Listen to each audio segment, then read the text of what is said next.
जब हम question third की बात करते हैं, calculate the variation in standard deviation of the project length, तो हमारा जो क्रिटिकल पाथ आया था, क्रिटिकल पाथ जो हमारा मेंशन था वो दो तरह के क्रिटिकल पाथ थे अपने यहाँ। क्रिटिकल पाथ जो हमारा क्रिटिकल एक्टिविटी के टर्म में क्रिटिकल पाथ था, जैसा कि इसमें क्वेश्चन हम थर्ड कर रहे हैं, तो जो क्वेश्चन है उसमें क्रिटिकल पाथ अगर पार्ट का देख लें तो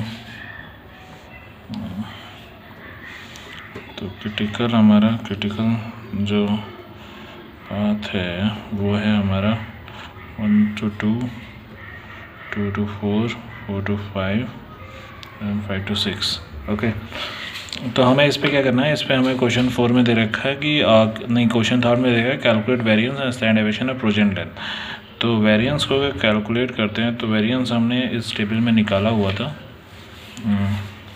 वेरिएंस देखेंगे, कैलकुलेट वेरिएंस, तो हमने देखा था कैलकुलेट वेरिएंस, तो 1 से 2 में ऑलरेडी हमने जहाँ जहाँ प्रोजेक्ट जो क्रिटिकल पाथ है उस पर ऑलरेडी टिक रखा है। जैसे 1 से 2 है, फिर 2 से 4 है, 4 से 5 है, 5 से 6 है।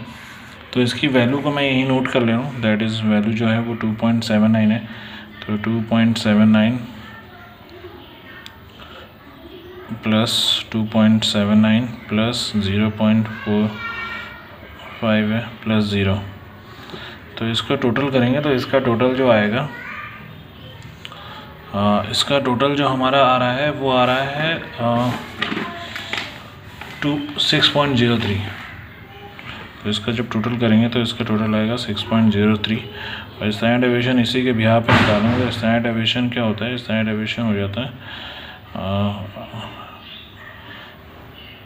अंडर रूट वेरिएंस हो जाएगा।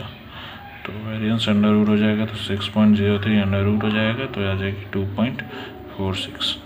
तो ये हमारा in the term of the project length calculate variance and standard deviation of the project length की बात करें तो ये हमारा वेरिएंस और स्टैंडर्ड डेविएशन हो गया अकॉर्डिंग टू प्रोजेक्ट लेंथ।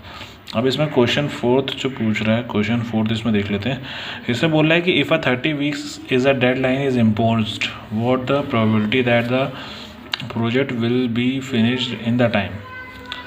तो जो आपका फिनिश टाइम है, एक्चुअली जो हमें टाइम दे रखा है ये शेड्यूल टाइम दे रखा है, जो हमने निकाला है 29 इज़ अ एस्टिमेटेड डेट। ठीक है, तो दो चीज़ें हमें पता है, इसमें शेड्यूल डेट दे रखी है, TS आपको दे रखा है, अगर शेड्यूल टाइम 30 वीक्स का, अगर 30 वीक्स को हम डेडलाइन माने, और हमने जो एस्टिमेटेड टाइम निकाल रखा है वो 29 डेज़ का निकाला है।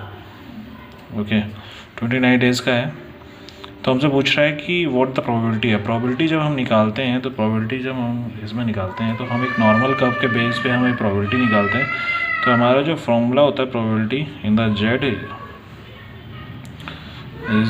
TS minus TE upon standard deviation. ठीक है, तो इसके बिहार पे हम देख लेंगे जो प्रोबेबिलिटी आएगी जेड, TS आपका 30 माइनस 29 अपॉन 2.46। तो ये आपकी वैल्यू आ जाएगी प्रोबेबिलिटी जेड 0.41। ओके, जेड 0.41 का पॉइंट है क्योंकि ये नॉर्मल स्टैंडर्ड कर्व पे होता है। तो स्टैंडर्ड कर्व में क्या है कि नॉर्मल कर्व पे ये होता है, नॉर्मल कर्व पे जब हम कर्व डिज़ाइन करते हैं तो हमारा जो वैल्यू होती है वो इस तरह से होती है। ठीक है, तो ये दोनों पार्ट, एक 0.5 होता है, ये 0.5 होता है। ओके, तो प्रोबेबिलिटी इज़ 1। तो यहाँ पे z जो लिखा है वो 0.41 लिखा है। तो 0.41 का मतलब हुआ आपकी जो वैल्यू है वो पॉजिटिव है, मतलब 0.41 यहाँ होगा। तो ये जो शेडेड एरिया है दैट इज़ टोटल एरिया। तो हम जब निकालते हैं z का, तो जैसे हम लोगों ने लास्ट टाइम में भी स्टैटिक्स में हम लोगों ने जेड टेस्ट पढ़ा था, उसी के भी यहाँ पे नॉर्मल कर्व पे जब पढ़ा था तो नॉर्मल कर्व में भी ऐसे ही निकलता था। तो हमारी दो वैल्यू हो जाएंगी, एक वैल्यू आ जाएगी इसमें आ जाएगा ये वाली वैल्यू, सबसे पहली बात तो ये वाली 0.5 तक है। तो प्रोबेबिलिटी जो आ जाएगी, प्रोबेबिलिटी आ जाएगी 0.5 प्लस जो आपकी वैल्यू आएगी 0z0.41। ठीक है, तो ये 0z0.41। तो यहाँ ये अगर 0 है तो ये 0 से यहाँ तक की वैल्यू 0.5 हुई, और इसके बाद की वैल्यू ये हमें निकालनी होगी। तो हम क्या करते हैं, 0.5 को ऐसे ही लिख लेते हैं ये वाली हम नॉर्मल कर्व की टेबल से देखते हैं। तो नॉर्मल कर्व की टेबल मैं आपको दिखा रहा हूँ। अगर इस पे ध्यान दें हम, तो नॉर्मल कर्व की टेबल में नॉर्मल डिस्ट्रीब्यूशन में हमारा क्या है, देखिए 0.4 ये है और 0.01 है। इन दोनों को ऐड करेंगे तो 0.41 आएगा। तो इसकी वैल्यू क्या है, 0.1591। तो यहाँ पे जो हम लिखेंगे जो 0.1591 आ गया। तो 0.1591 इसको जोड़ देंगे तो हमारी वैल्यू हो जाएगी 0.6591। ओके, 6591 है, तो इसको हम अप्रॉक्स मान सकते हैं 0.66 अप्रॉक्स में टर्म में ले लेंगे। इसका मतलब 66% प्रोबेबिलिटी है कि 30 वीक्स में अपना काम कंप्लीट कर लें।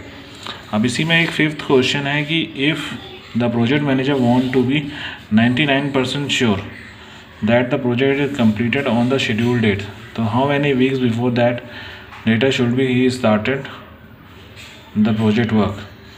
अब इसमें क्या दे रखा है कि शेड्यूल डेट अगर दे रखी है आपकी, शेड्यूल और 30 अगर दे रखी 30 वीक्स की डेडलाइंस के बाद ये दे रखा है कि शो करा 99% होना चाहिए। तो आपको बताइए कि प्रोजेक्ट वर्क कितने दिन पहले स्टार्ट, कितने वीक्स पहले स्टार्ट करना है। तो इस क्वेश्चन 5th को हम कर रहे हैं, तो हमारा जो प्रोबेबिलिटी है वो सेम रहेगा। प्रोबेबिलिटी जेड जो हमारा है उसी फॉर्मूला पे लगेगा, TS minus TE upon standard deviation, और जो इसकी प्रोबेबिलिटी दे रखी है वो 0.99 दे रखी है।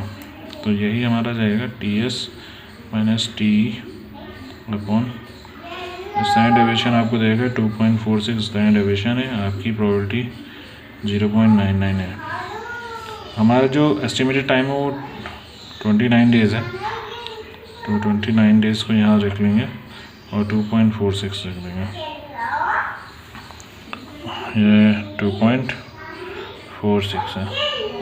अब that is a probability term है। तो प्रोबेबिलिटी में क्या होता है, जैसे अगर 0.99 टर्म दे रखा है, तो अगर इसे नॉर्मल कर्व में दिखाएंगे तो नॉर्मल कर्व में ये जो प्रोबेबिलिटी दिख रही होगी,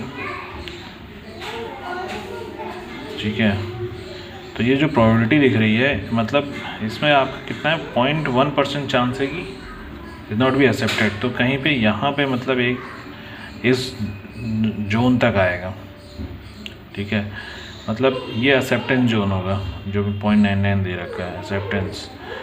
तो इसमें ये 0.5 है, ये 0.5 है, तो ये जो पूरा पोर्शन है वही 99% दे रखा होगा। तो हम क्या कर रहे हैं, तो हम इस वाले पार्ट को अलग कर ले रहे हैं और इस वाले पार्ट को हम आइडेंटिफाई कर लेंगे। तो 0.99 में हम क्या कर ले रहे हैं, जैसे ही माइनस करेंगे तो ये जो वैल्यू होगी वो आ जाएगी 0.5 अलग हो जाएगी और आपकी बचेगी 0.49। ओके, तो 0.5 ये रहेगी, 0.5 अलग हो जाएगा। तो 0.5 से हमें मतलब नहीं, हमें इससे मतलब होता है ये कितना, मतलब डेढ़ केसी के भी यहाँ पे आएगा। तो हम ये निकाल लेते हैं, ये जो वैल्यू है वो किसकी है, मतलब ये जेड की जो वैल्यू है ये किसकी है। तो इसका आइडेंटिफाई कैसे कर लेते हैं, हम नॉर्मल कर्व में ही चेक करते हैं कि 49 किसकी वैल्यू होगी। 0.5 हटा लेते हैं, ये हमारी 0 है, तो 0 से 49 की वैल्यू किसकी है ये चेक कर लेते हैं। जो 0.49 वैल्यू दे रखी है जेड, ये किस चीज़ की वैल्यू है ये चेक कर लेते हैं। ये प्लस आ रहा है, तो 149 अगर देखें हम नॉर्मल कर्व में देखें, तो ये वैल्यू जैसे 49 यहाँ पे देखिए आप 49 है, 48 है, 4896, 49, सबसे पहले यहाँ 4901 आया है, 4901। तो ये देखिए ये 2.3 पे है और ये वैल्यू कहाँ है, 0.03 पे है।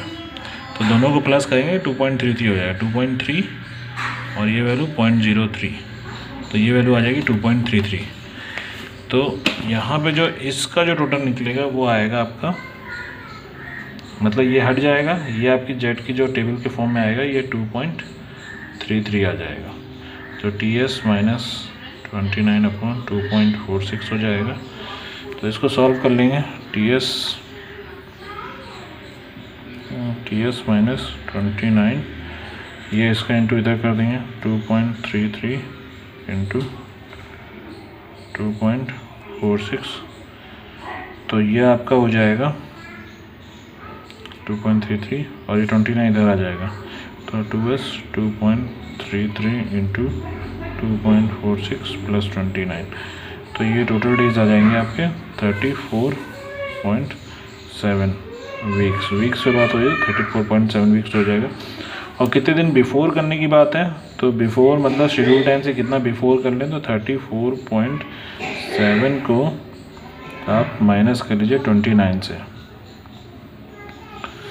तो 29 से माइनस करेंगे तो ये आपका 0.7 आ जाएगा और ये आपका 5.7, तो 5.7 वीक बिफोर। कितना कह रहा है, week before that data should be started, हमें कितने वीक पहले स्टार्ट करना होगा प्रोजेक्ट, तो 5.7 वीक, तो ये आपका आंसर है।